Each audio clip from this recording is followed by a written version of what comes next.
After that first climactic moment, the remainder of the story barreled ahead.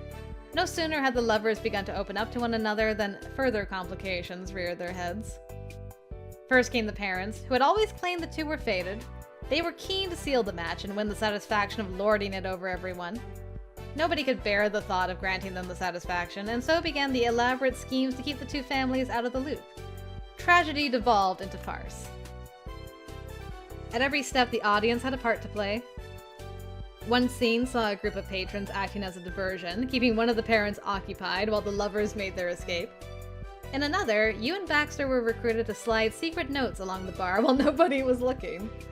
Even the band got to help, swapping one song in the program for another without warning. The singer's defiant aria transmuted into one of passionate, heartfelt longing.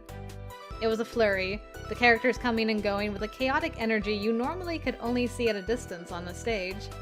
And all through the carefully coordinated mayhem, the actual waiter diligently continued to cater to the patrons, serving more drinks, clearing tables, and lighting candles. He ducked and weaved between chairs and bar stools and the other characters, sometimes even participating in the action, but normally fading into the background. At one point, the singer and he almost collided and would have sent a particularly hefty tray flying. But it was all part of the performance, and they both expertly caught the glasses before they fell to loud approbation from the audience. The journey was precarious, full of twists and turns, but with everyone's help, the protagonists were finally able to face their feelings for each other. Hardly anyone could have resisted getting caught up in it. When the confession came at last, a deafening cheer went up. The two shared a kiss, and the room was plunged into darkness. The band struck up a lively tune, and when the lights came back on, all the actors took their bows to well-earned applause that seemed to last for hours. Yay! Finally, the floor cleared, the lamps dimmed to their usual twilight. It was finished. Love had triumphed, at least for one night. With that show over, things wound down for the evening. There were no more performances booked, although it was still a good while until closing. People could enjoy the room as a normal bar. The band continued to play, and patrons milled about with their drinks. Some people were animatedly discussing the performance you'd just seen. The atmosphere was convivial? Is that how you say that? I've never seen that word before. Gotta look this up too. Convivial? Convivial? Friendly, lively, and enjoyable. And pronunciation is... Convivial. Convivial. Ayy, sweet. Thanks, Google. Baxter let out a contented sigh and fiddled absent-mindedly with his second baby Bellini. He'd barely touched it since it arrived. Seeing that you were aimlessly looking around, he caught your eye with a tilt of the head and a quirk of his brow. What do you think?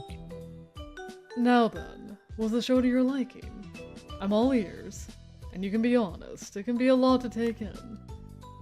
At least I had the experience. I guess I've seen worse shows before.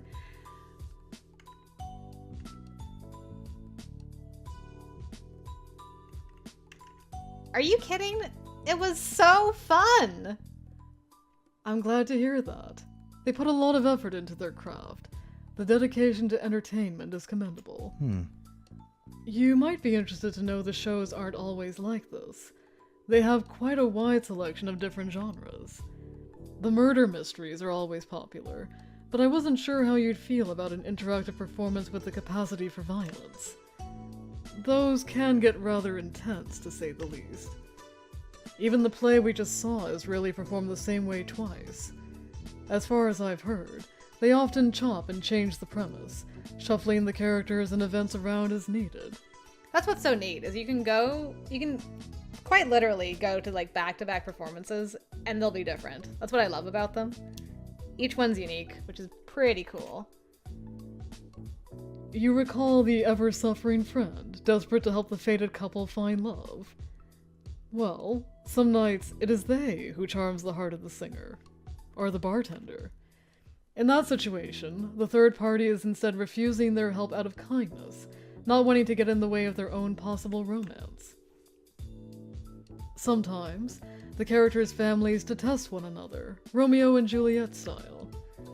On those nights, the singer and the bartender dislike each other too, but pretend to fall in love in order to spite their own parents. And then, of course, it happens for real. And on rare occasions, they simply play hard to get, faking a quarrel for no reason other than to frustrate their would-be matchmakers and laugh at them with their guests in private. So you see, there's an enormous potential for telling a whole host of different stories. But usually the core idea is the same. The two characters, for whatever reason, are always talking past each other, always failing to communicate, and it's up to the audience to lend a hand. I think it's a fascinating concept personally, a very novel form of entertainment. You listened attentively to Baxter's explanation. Regardless of what you thought of the performance, it was nice to hear him passionate about something. He spun from side to side on his bar stool, a dry smirk on his face. I suppose I find the fundamental concept rather amusing too. It's so obvious from the outside, the way the characters let their pride become an obstacle to their own happiness. As I said before, if they want each other so desperately, what point is there in saying the opposite? I feel like this is gonna come back to bite you one day, but maybe you'll meditate on it. I don't know, I just kind of feel like you get in the way of your own happiness sometimes too by not being yourself or pushing people away when things get too serious, so I'm kind of like, It's plainly not right, to yourself and the one you care for, and so unpalatable that it compels us and the supporting cast to action. Just right for interactive theater, I suppose. Being honest with yourself is a choice, and so is being dishonest. People's feelings aren't always as easy as that, that's true. Of course, Baxter Ward couldn't understand the concept of being shy.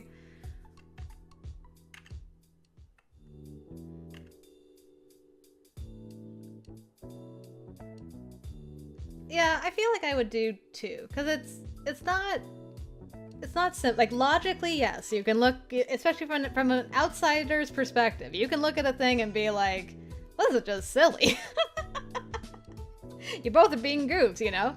But when you're in it with your feelings, it's complicated. There's still a choice, for sure, but feelings complicate the choice. People's feelings aren't always as easy as that, though. I suppose. And what might be easy for one person may not be the same for another. Emotions are more nuanced and can't truly be replicated in other forms exactly. It's all relative. Eventually, a little voice in the back of your head prompted you to speak again. About tonight. Thank you. For bringing me along, I mean. Your fingers twined together in your lap. You still felt shy calling it a date out loud, so you didn't. Girl. It honestly surprised you that Baxter had been able to get seats at such short notice. It seemed like the place was pretty popular. The performance you'd watched had been a full house. Unable to hide your curiosity, you put the question to the man himself. Where exactly did you get the tickets for this? Instantly, Baxter's face tensed, his easygoing smile losing some of its effortlessness and tugging down at the corners. That, of course. He crossed his arms in a way that struck you as mildly defensive. Maybe you remember the friends of my parents. The ones I visited recently. Well, it just so happens that they're in the performance business. Theater, ballet, musicals, all kinds of productions. They specialize in large-scale events of that nature. This venue isn't one of theirs, but they were able to pull some strings on my behalf. I wondered if you didn't have to pull some family connections for this. In a way, you did.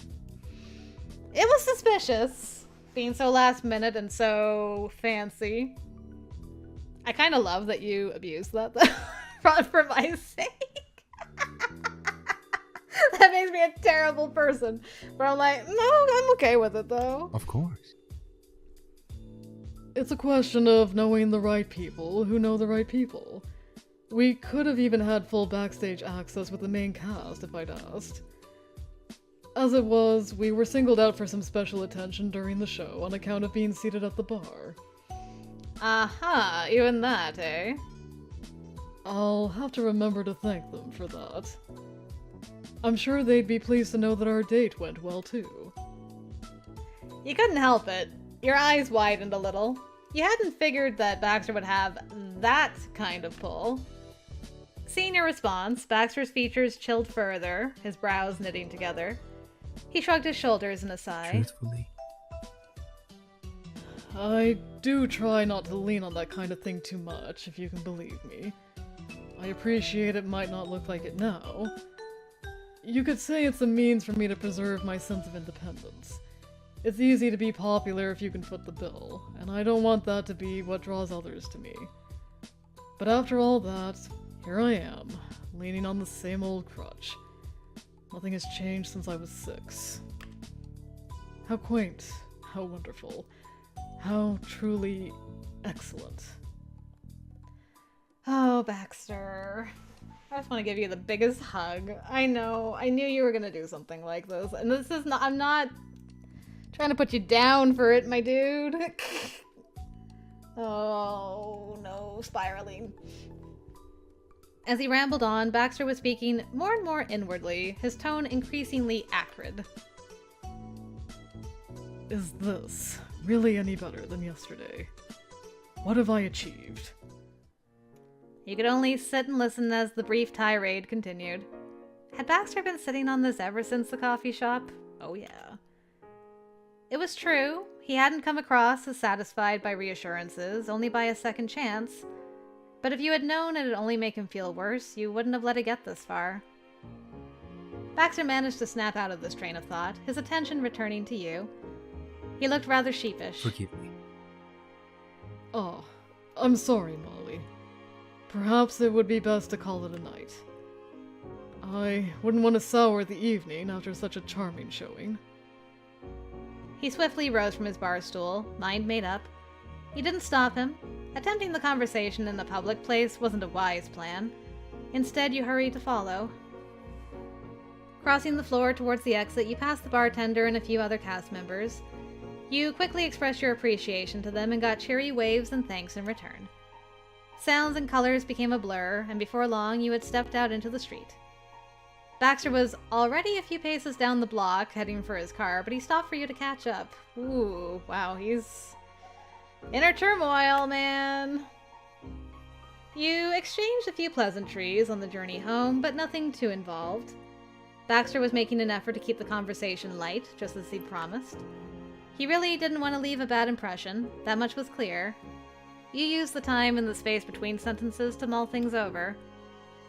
There was something that needed to be done, but you couldn't figure out what you could say. In your imagined scenarios, it would all end the same way, with him appreciating the sentiment while not believing. It was hard to think clearly. Your head was full of the smell of fake cocktails and snatches of remembered music, like the show and your life blending together in the shake of a mixer. You sank down into the soft leather of the car seat and let the images wash over you in waves. The stars were winking playfully overhead as you arrived back in your own neighborhood. The moon was a yellow lantern floating up high. You stepped out of Baxter's car and a sea breeze danced across your cheeks. After the summer heat of the daytime, it was cool and refreshing, like the first sharp sip of an iced drink. Baxter escorted you to the front door. He was, as ever, determined to be a gentleman. The deliberateness of it gave you pause, in a way that it hadn't until now. He lifted the corners of his mouth, and his eyes wrinkled. A perfectly arranged smile. Good night. I had a wonderful time. The manner he said it made it sound less like he was expressing his feelings and more like he was stating a want, as if he was determined that it should be true. Ever since his dip in mood at the end of the event, your mind had been filled with thoughts that you couldn't grasp hold of. Those questions pressed against you incessantly. Why was he still beating himself up over what happened yesterday? Why did he seem so unlike himself before you left the bar? What was going on in that head of his right now? Having bid you farewell, Baxter moved to leave. There was a priority in making himself scarce. In his eyes, there was something like tiredness, something like fear. The prospect of some other's sudden indignity rearing its head was too much for him to bear. He'd lost the chance to save face entirely in front of you by now. Best to cut things off at the roots. Ooh, I can't believe we're getting this early before he even leaves. I feel like we're just gonna go through this again when he leaves at the end of summer, but getting hints of it now. Cut things off at the roots. I'm not perfectly polished. Ugh. To see him like that tugged at your chest. You couldn't accept him going back to that empty house to wallow in frustration. But what could you do? Your mouth opened without anything to fill it, but the words somehow came anyway. Would you want to come inside?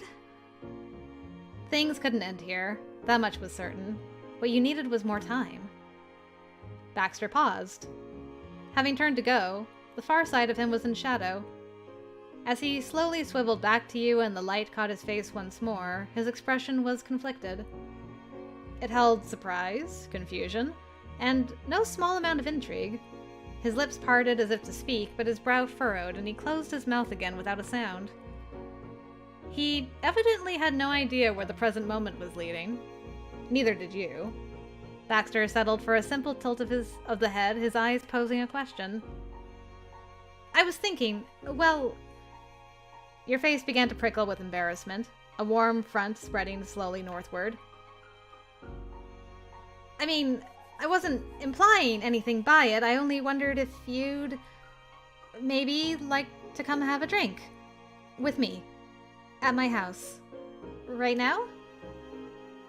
Despite playing it off as nothing serious, you were silently willing Baxter not to go.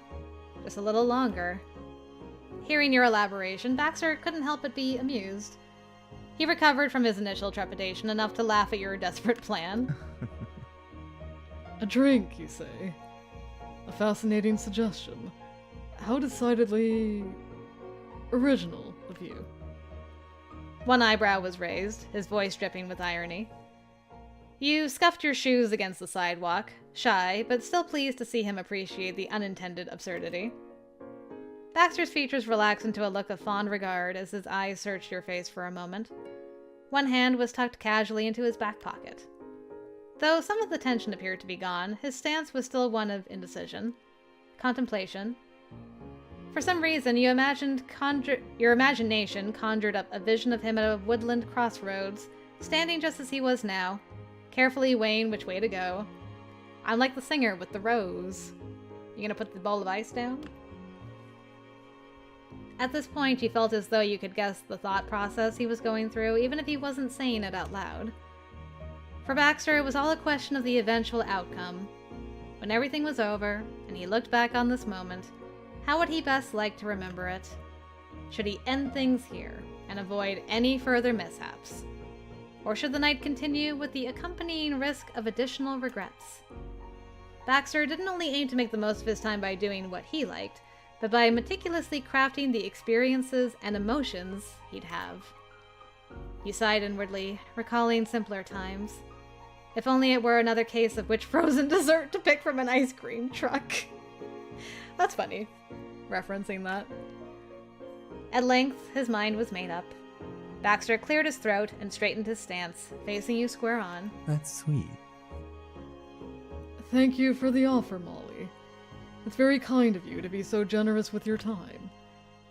I should like to take up that suggestion if it's no inconvenience. A drink would be lovely. A rush of relief hit. Thank goodness, you still had a chance to turn things around. He likely had a similar thought, though your ideas on what would achieve that were certainly different. Alright. What you got, Molly? Flashing a cheerful smile, you unlocked your front door and led the way inside. Baxter dutifully followed, pausing only to wipe his shoes on the doormat, just as Ma would want.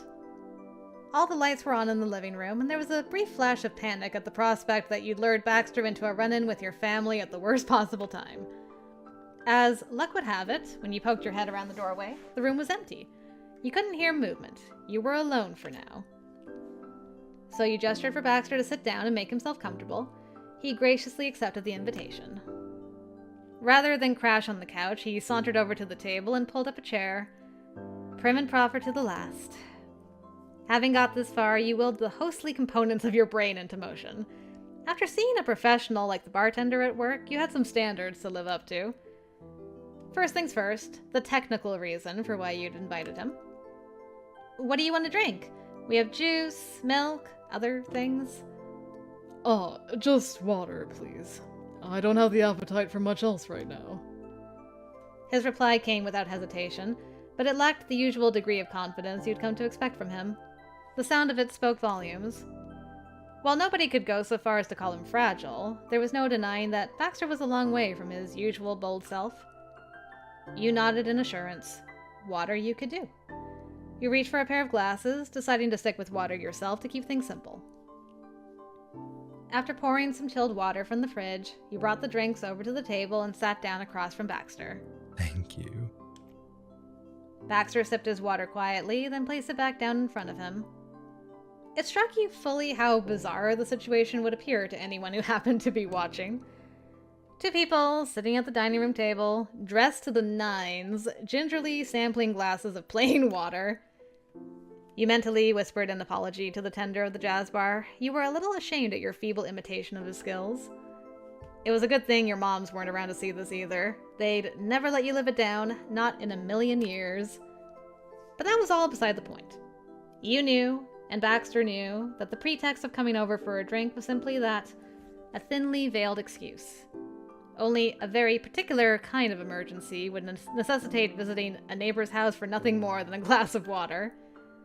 And yet, in a way, it had been an emergency.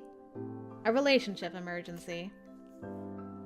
You sincerely hoped that this brief, borrowed moment would give you both a chance to clear the air and reach some kind of mutual understanding. Baxter reached down to fiddle with the tumbler of water before him, though without lifting it to his lips again. He stared down into it, searchingly. After a while, he spoke. I deeply apologize. I feel like I must sound like a broken record at this point, but it's exceedingly considerate of you to extend your hospitality this far. I'm grateful. His gaze didn't lift, but one corner of his mouth did. It looked as though it took some effort. He maintained it just long enough to be sure you'd seen, and then it dropped like a heavy weight. He quietly sighed once, as though to catch his breath. He continued. To be honest. I must confess, however, if it were up to me, none of this would be happening. I find myself regretting my actions up to this point. Things would have been for the better if I had not said anything after the show, or if you hadn't treated them as if they mattered. It was a brief moment of frustration, and it's caused so much trouble. An evening ruined by nothing and for nothing. And this was already my second go at inviting you out for an occasion. We don't need to retread what happened the first time. He tossed his head to one side and made a bitter sound with his tongue. I should be better than this. It irks me so much to make the same mistakes, over and over. His voice trembled with frustration, his eyes dark and downcast. He dropped to a forceful whisper, repeating the words as if to convince himself of them, as if to nail them to his chest. I was better than this, wasn't I? You're acting like the characters in the show. Oh gosh. Not this. I do think he's wonderful, but that is not the point right now. Would he open up about this question? That's a great question. This is also good. This is kind of tying the evening together. I do just want you to talk. I'm torn between these two, man.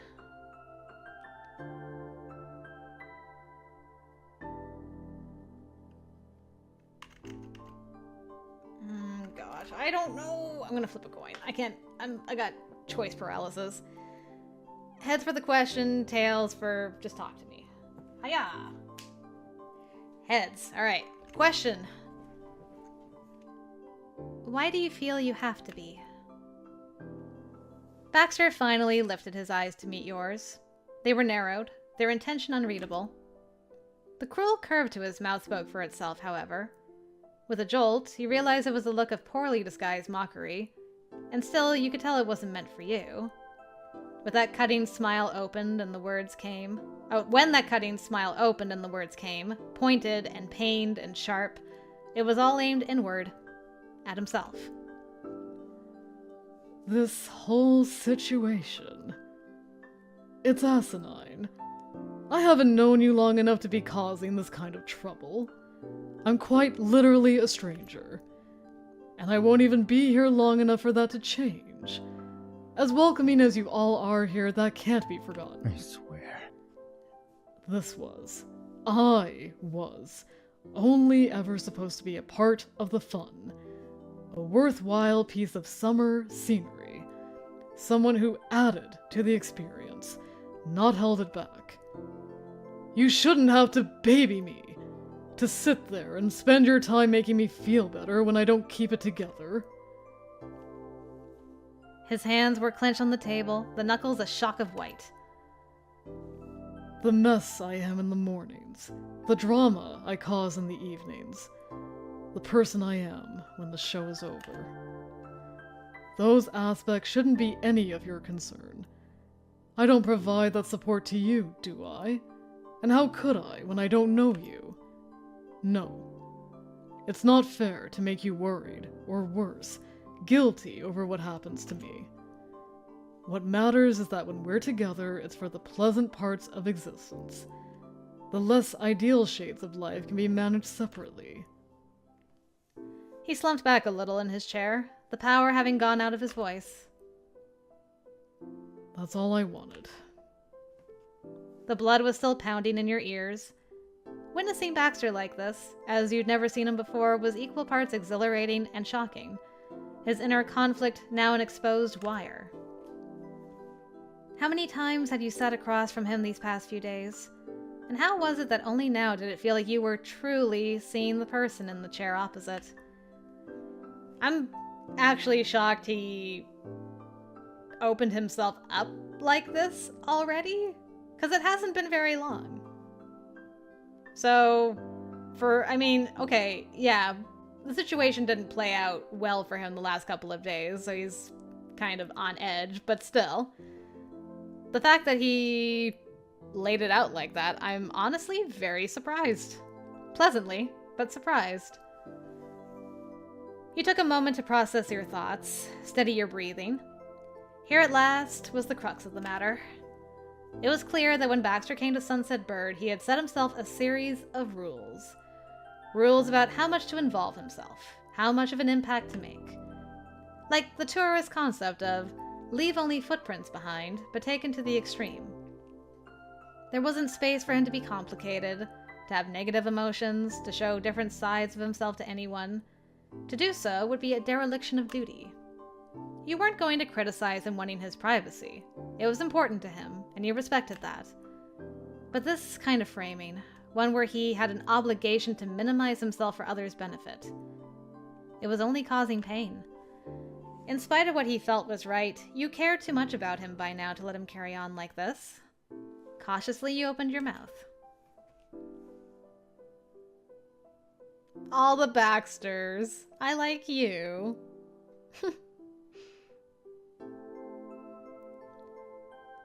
Gosh, I like the top and the bottom one. You deserve more than that. It's just like good outside of our relationship. Like just outside of what's happening right now, you do deserve more than that. And I don't know, like, I feel like he might scoff at me saying this. You know? Because we don't really know each other all that well yet. I've scratched the surface of the little painful nugget that's hiding in the golden shell, but, you know, it's just a scratch. Like, if I say this, he might be like, you haven't seen the real me. You can't say that. But also, saying this, he might be like, why would you say that? You just saying that, like, in general? I don't know. overthinking things.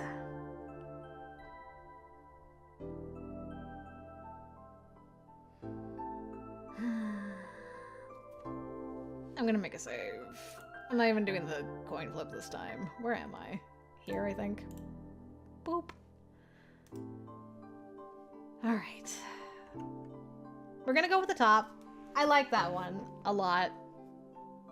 But we'll see if it plays out the way I thought. Morning Baxter, evening Baxter, all the Baxters. I like you. You spoke earnestly and with as much composure as you could manage. Right now, more than anything else, Baxter needed to know how wrong he was. He wasn't a burden, and his feelings didn't hurt you. You tried your best to communicate this to him. And then another thought made itself known to you, one that ached under your ribs. You couldn't help but give it voice. We finally met again, after all these years. You haven't been nobody to me for a long time. You said your piece and went silent. The house lay still, and the windows were empty portals, black with night. The only sound was that of both your breathing. Baxter's eyes had been locked with yours during this speech, the last heat of his frustration smoldering within them. Now, in the quiet, he finally felt the embers fade completely.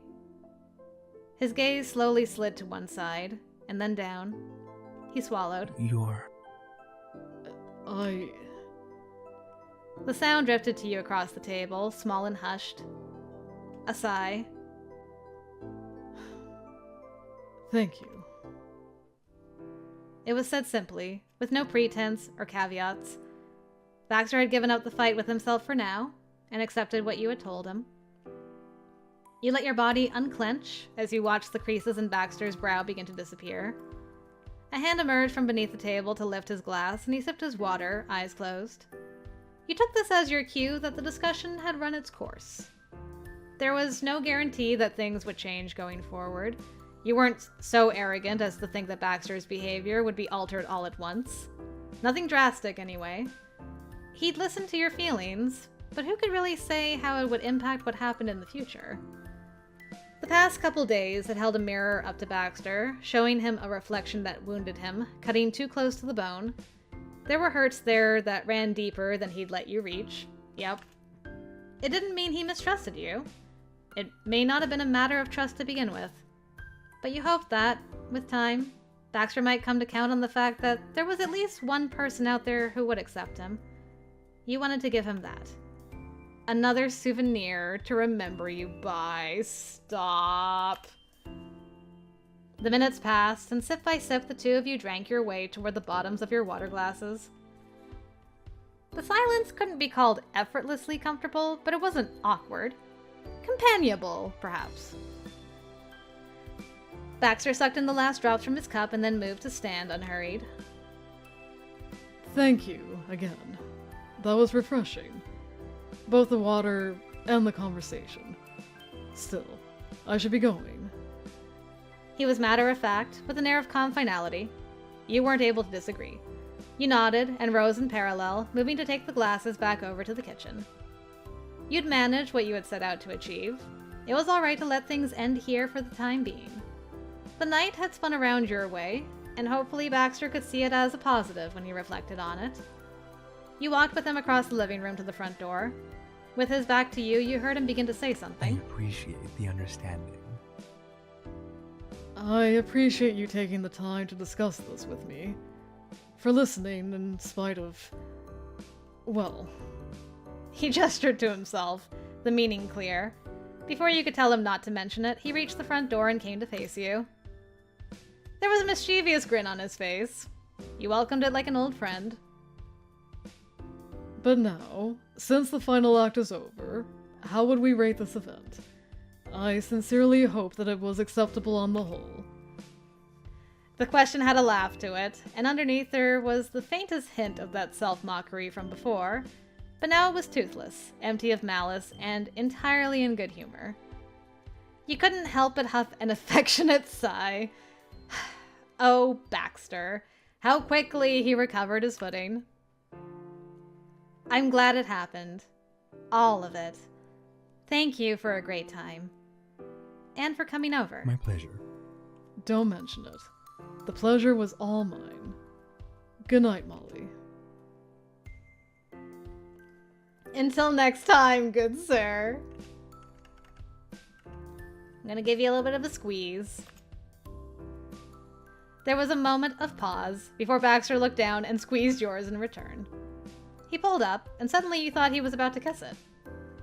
Instead, he stroked a thumb twice across your knuckles, still cool from the glass of water, and hummed a wordless noise of contentment. It was a comforting gesture, full of fond feeling. He stood like that for a while, not speaking. Ah, this is so cute! Baxter liked you. Even if he didn't want you to know him, you were sure of that much. Aww. And then he made good on his promise to depart. Baxter stepped out into the dark night. The door shut behind him, and the long day came to a close along with it. When he was gone, you remained in the entryway a while, lost in thought. You'd see him again. Perhaps tomorrow, perhaps not.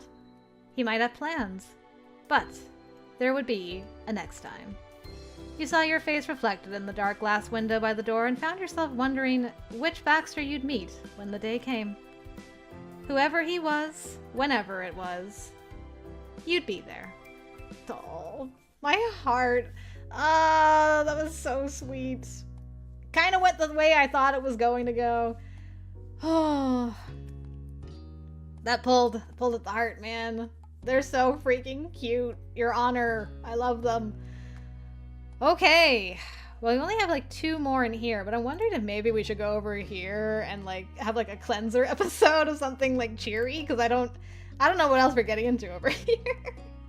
I'll figure it out for next time, but I hope you guys enjoyed drinks. I'll see you later.